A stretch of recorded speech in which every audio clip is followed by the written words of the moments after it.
Doctors Brooke and Lynn. I'm Dr. Brooke.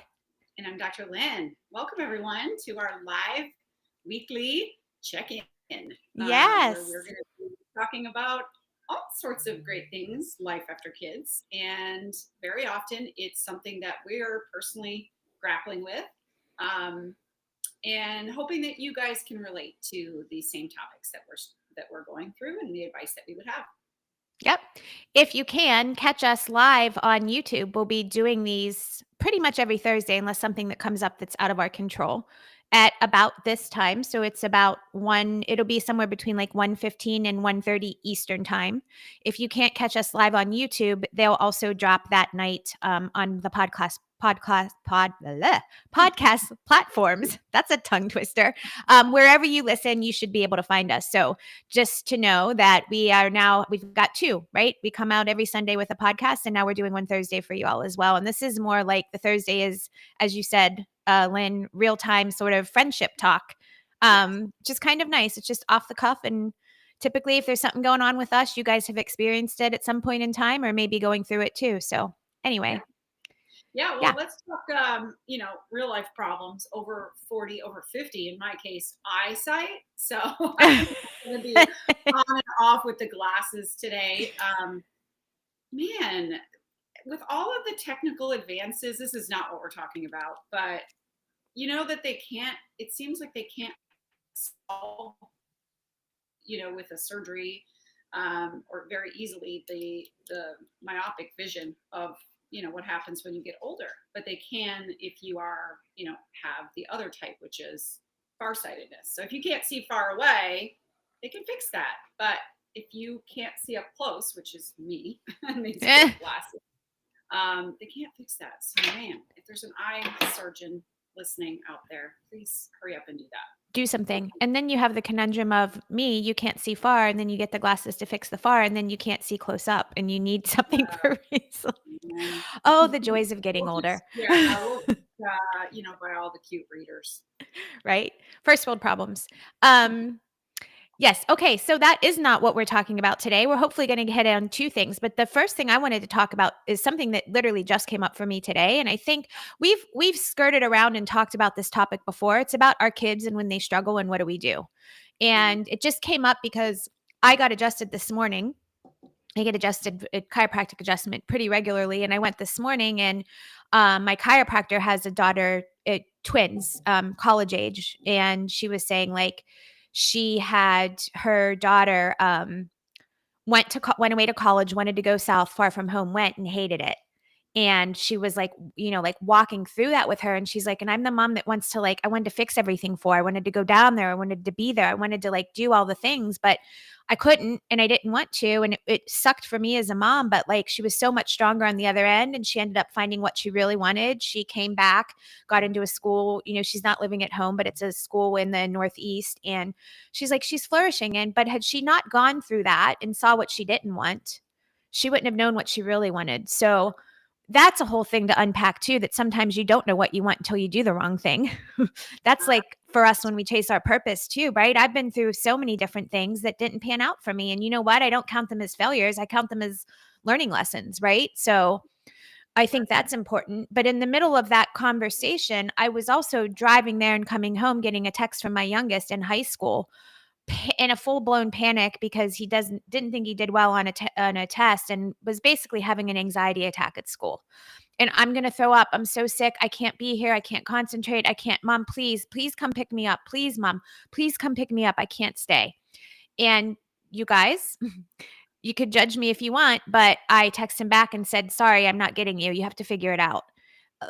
Which I didn't do that lightly. That was the hardest thing for me because my natural instinct was I'll be there in a second, buddy. Just, we'll let your teachers know and I'll pick you up and you can come home for the day.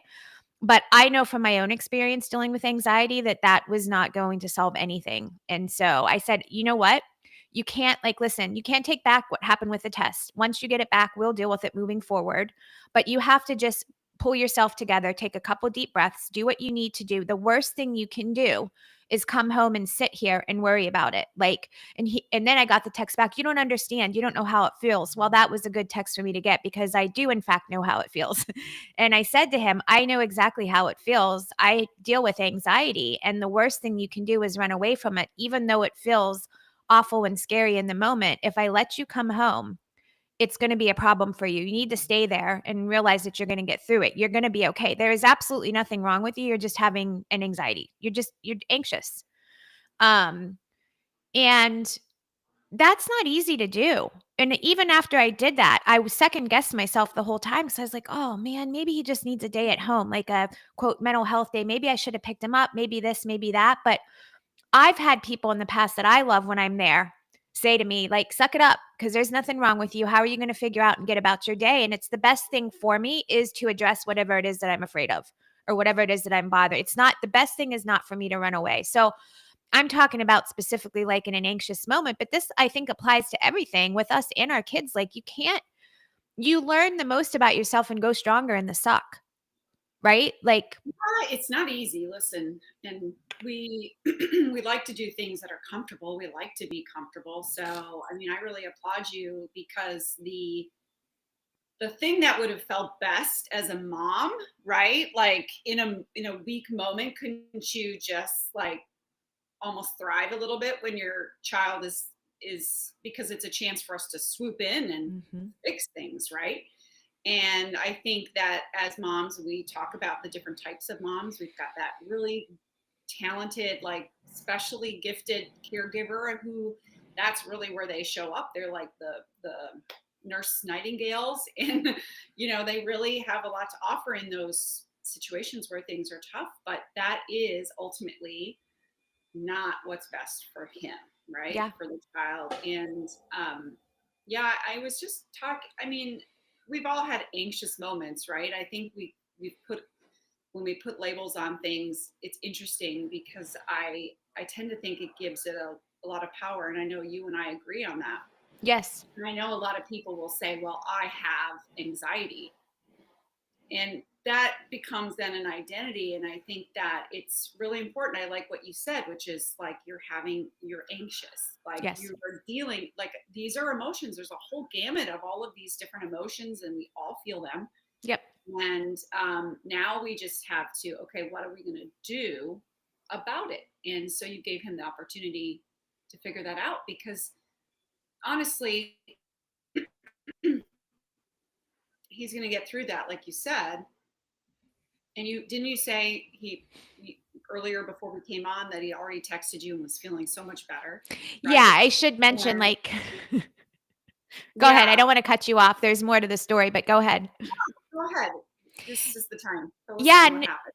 yeah, no, and I appreciate you saying that because honestly, like, the easy thing for me to do would have been to go pick him up, to coddle him and be the mom that I love being, like, to hug him and have him here and, like, "It's gonna be okay, we'll work it out together." That would have been the easy thing for me, but that wouldn't have in at least and I'm not judging anyone in what you do as a parent, but at least in with us, that wouldn't have been the right thing for him. And you're right, and I didn't say you're having an anxiety attack, it was you're feeling anxious. Your stomach is sick and you're nauseous because you're feeling anxious. So you need to just let go of the test, try to stop thinking about it because again, you can only control the controllables. We talk about this all the time. You can't control what was already done. You control yourself in this moment and you can control what steps you're going to take in the aftermath to write the grade if that's necessary.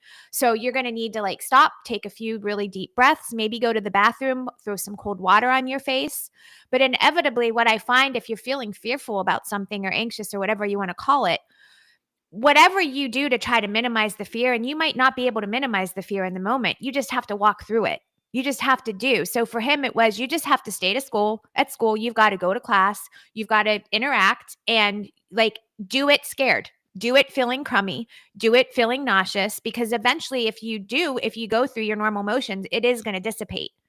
But if you fly out of there and I'm running to get you, guess what? It's going to get like 10 times worse because now you're like, oh my gosh, there really is something wrong.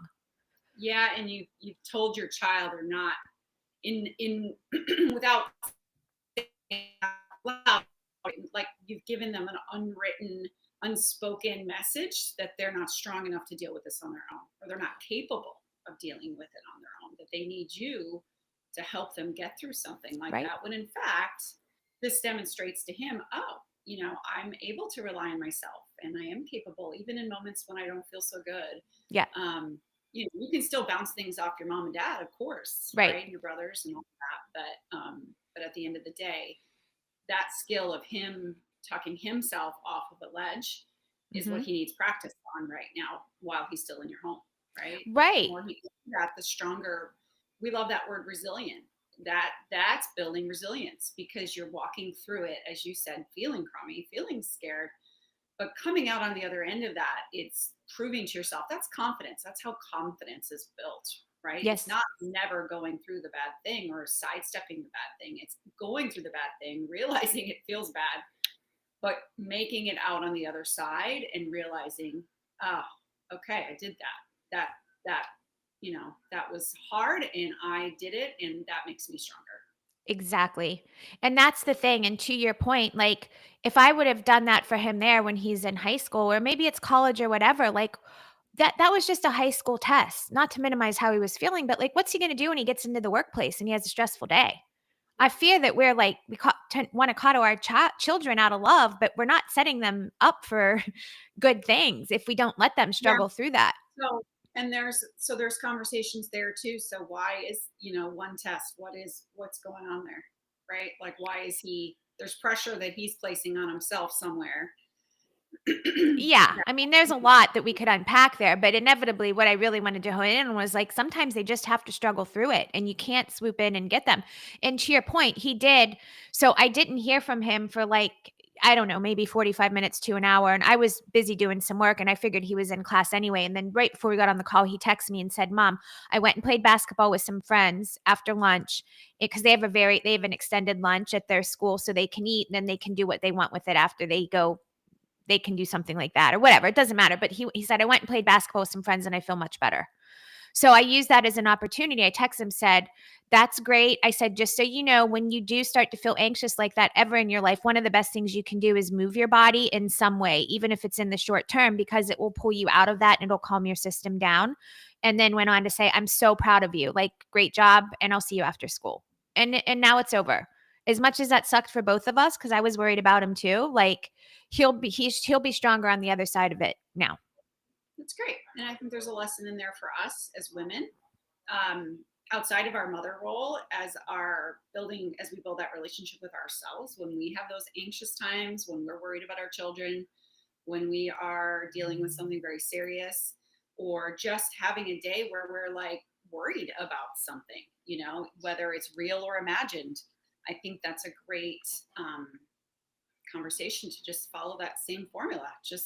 You know, just force yourself, even though it doesn't feel good, to walk, take a step forward and do what you would do normally just to try to work through it. And then, um, um, oh shoot, just totally lost my train of thought. That's okay. It was going to be so good. A lot of times I can fill that gap for you, but I'm coming up at a loss right now. But you're right. You do what you do. Oh, You go move your body. move your Maybe body. seated in this seat for a couple of hours this morning preparing for this podcast Yeah. interview that we have. But and my brain needs massaging and moving, but move your body. So that's my point. And you don't feel like doing it then when you're really worried and your adrenaline and your cortisol levels are up. You just feel like curling up into a ball. Let's face it. Yes. And so you do have to override though that fight or flight. You have to think up here with your cortical brain when you're in that situation, because your limbic system just wants to keep you like safe, right? It's gonna make you eat all the carbs and like just sit inside and do this, and rock yourself, right? That's what you really feel like doing it. Let's be real. But you have to exercise. You have to kind of get outside of that and go, okay. And that's what you helped AJ do, right? All right, this is what's happening. This is, what you're going to do, and kind of walk yourself through those steps. And moving your body is a huge piece, because that's going to help just, get your brain working again out of that fight or flight more into the place where you need to be thinking critically and making good decisions. Yeah, I agree. And it is important. I remember having a really bad anxiety attack years and years ago. This was like early like onset for me. So I was like kind of still at that point not sure what was happening. And I called my dad and he's like, "You're having an anxiety attack." He's like, "Do some squats or lunges, like really quick squats and lunges." And I was like, "I can't, like my heart is racing. There's something wrong with me. If I do squats, it's going to make it worse. I might have a heart attack." Like that's where my head was. And he's like, "Just trust me. You are having an anxiety attack. There's nothing wrong with you. The best way to pull yourself out of it is to move." And he was right. It did calm me down, but it feels so counterintuitive in the moment. The other thing that I just learned a little trick from my therapist was telling me this, and we can go on to your topic here in just a second. But one other simple thing, if you're somebody or if you have a child that's prone to anxiety or whatever, like those anxious feelings, and obviously you're not going to be doing this at school or like driving or something. But one other thing, I guess it's a really good tool, and I haven't had to use it because I haven't had any issues, but a really cold ice pack all the way across your eyes and sit with it, and it will often pull you out of an anxiety or panic attack. So for what it's Yeah, worth. I'm not a therapist, obviously, but I understand it's more or less in like thinking about it as from a biology perspective Mhm. or physiological perspective, anything that would make you more keenly aware in your senses, right? Right. So touch, temperature, pressure. That's why pressure points work well for some Yep. people, right? Sort of snapping you out of that, like I'm being chased by a tiger feeling, which is what the chemicals, the endorphin, the chemistry of what is happening when you're under stress in your Right. body. Those are the things that help you get out of the sympathetic nervous system, that gas pedal, that like Yep. we're under attack, back into that parasympathetic, that growth and repair. And it's really a switch that needs to get flipped, right? To come back out of something that's really causing you a lot of stress or strain or anxiety. Yep. Absolutely. Yeah, we can save my topic for next week.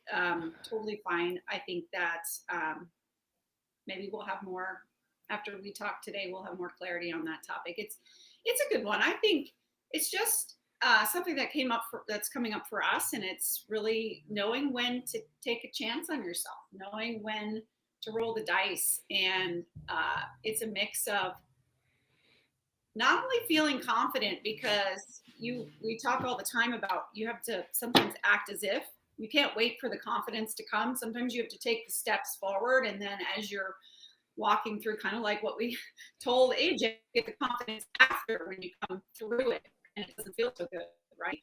And there's a lot of memes on social media when you go on there, and I don't know about you, and Brooke, tell me if I'm wrong, if I'm really coming out of left field with this, but like sometimes it just feels so surfacey, or just like, hey girl, like you got this, go. And more to consider. And if you're just like, okay, like I'll do it. If we just jumped in on everything, then there's making calculated risks, and then there's just taking risks and being risky. Yes. And there's a whole chapter in our book about that. And that's a real thing. Like, and it ties into AJ too, because there's a piece of being scared. And sometimes you do things scared because, again, the hard things are usually the right things, not always. But like the easy path is not just because it's an easy path doesn't mean it's the right path. And to your point of like, is this a risk that should be taken? Like when you put your list side by side, like there's a lot that goes into that. And I think for many of us who are really pursuing what's next in a really like vibrant, fulfilling life and seeking more purpose, that's going to likely at some point require you to really step out of your comfort zone, take a risk, get take a risk on yourself, go all in on yourself, and what you think that you can do. And you might not um feel like you're capable of that until you've actually done it and proved it to yourself. It goes back to what I said with AJ. Sometimes the confirmation and the confidence and the knowing that you can comes in the just doing. You don't always feel that way before, Yeah, right? that's great. That's so good. And I think that there's a combination and a, oh, let me back up. I think that there's a conversation around self-awareness again, because you've got the people who are maybe tend to be more analytical, right? Our awesome analyzers, our mom type that might need a little more of those social media memes. Like Sure. you need a little dose of that actually. Like you're overthinking, you're overcomplicating. You possibly just need to take a risk at a time when it feels right and ready to go kind of thing, instead of like sitting and being more data, more information. Sometimes it's time to be pushed out to take a risk. And then there's the other side with maybe our other types of moms that rush in too quickly. So but that once again, that self-awareness piece, knowing who you are and having that tendency, and then getting to know your friends as their types too, so that you can support them in the best way possible and know when, hey, maybe she should hold back on this one Yeah. because she's taken a few risks and it hasn't panned out, and maybe it'd be better for her to find out more information, or there's lots of opportunities, but how do you know that this opportunity is the right one at this time for you, Yeah. right? Helping Yeah, support. that's good because to your point, you can go the other way too. There's a fine balance there of doing your due diligence, and knowing it's the right thing for you. It's the risk assessment, right? It's assessing what's on the other side and what, all asking yourself all of those questions. But yeah, and I think it depends a lot on your makeup. Obviously, it does because we all handle things and think things through differently, right? Yes. So, And I think the piece of it that's life after kids that comes in is also, I loved your earlier this week. Was that a champagne cork popping? I wish. No, it was my Where microphone doing something weird. But I like that your head went to champagne cork popping on a Thursday afternoon at 1:30 Eastern time. um, there's the rocking chair test, which you shared on this week when I spoke with you, and I love it. Can I share it now? Yeah, go Stealing ahead. a little Go bit of ahead. your thunder. You can come in and fill it around after I tell my side. If you're grappling with a risk that you're about to take and you're, doing your due diligence and you're thinking through the practicalities, how does this affect my family? Like, is there a lot of money that will need to go into this, time, energy, whatever it is, and you're trying to decide, like, is now the right time for me to take a leap? Think about the rocking chair test, which is when you're sitting on your porch at 80, 85 years old and you're looking back, is it going to be one of those things that if you don't take the leap that you're just really going to sit there and go, man, what if I had? What if I had done that? Or is it going to be, what? I don't even remember that. Mhm. Yeah, I'm glad I didn't do that. Mhm. I think that that's a really useful exercise. Yeah, I do. I do too. I think because most times I think we'll look back and what we'll regret is the risks we didn't take or the big moments we had an opportunity to do something and we didn't. And if we do it and we fall flat, it's an opportunity. I think as my friend had said, like, I would far rather be sitting there looking back if it didn't work out the way you wanted it to, and look back and go, remember that time I did that really stupid thing and put that money into that thing, or just did the stupid thing and I fell flat on my face. Wasn't that funny? Like, but look at what I learned from it. Like, rather to do that than go, man, what if I had just tried it? Who knows? Who knows what would have come of it? So, Yeah. yeah, I like the rocking chair test too. Yeah. All If it's right. if it's fear alone that's holding you back, that's not a good enough reason. I think fear and also, self-worth. I think a lot of that we wanna hide behind the, like, risk assessment questions, like, "Well, is it gonna be right for this? Is it right?" And if you go through all those questions at the end, because I just did this exercise with myself. At the end of the day, at least for me, a lot of times it comes down to, like, uh, my own self-confidence or thinking I'm not worthy of the thing, but I wanna hide behind all of these other excuses. So keep that in mind too, because you're probably most of us, I think, as women and in this phase of life, run into that as well. So, Great place to um, wrap up. yeah, on that note, ladies, thank you so much for joining us here today. It's always a pleasure to have you. You'll have another episode dropping on Sunday. You can catch us again Thursdays and Sundays. Make sure in the meantime you're following us on all of the social media outlets. We're on Instagram, Facebook, and TikTok. The website is www.lifeafterkids.com for all of our free resources and more. Until Thank Sunday. you so much for being here with us. Have the best week. Take care, ladies.